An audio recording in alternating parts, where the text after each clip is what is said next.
السلام عليكم ورحمة الله وبركاته. عاملين ايه يا حلوين؟ وحشتوني.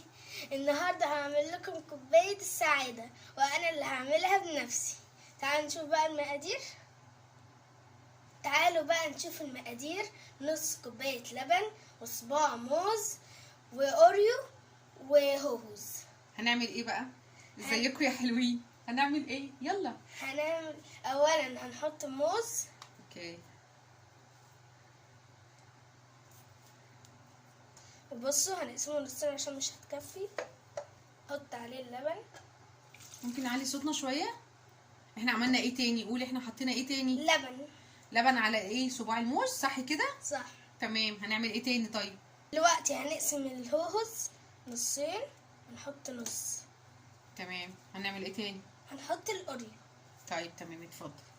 بعديها هناخد 2 اوريو نحطهم وهنسيب واحدة بس عشان نزين بيها في الاخر. ودلوقتي هنجيب الهاند بلندر ونعصرهم.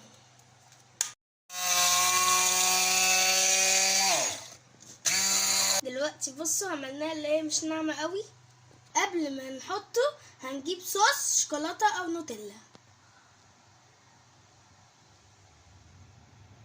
بصوا كده زي كده. هنحط بقى الخليط بتاعنا.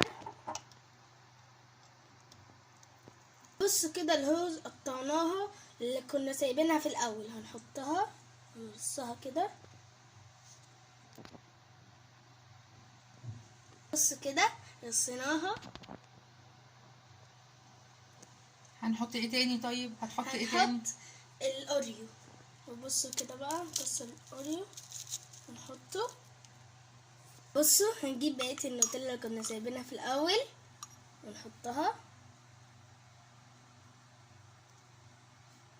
وادي الشكل النهائي بتاعنا. بصوا شكلها رهيب ازاي. وحاجة سريعة لأبنائكم وليكم، وإن شاء الله تكون عجبكم الفيديو. متنسوش اللايك والاشتراك وتفعيل الجرس عشان يوصل لكم كل جديد من آدم. ودمتم سالمين والسلام عليكم ورحمة الله وبركاته.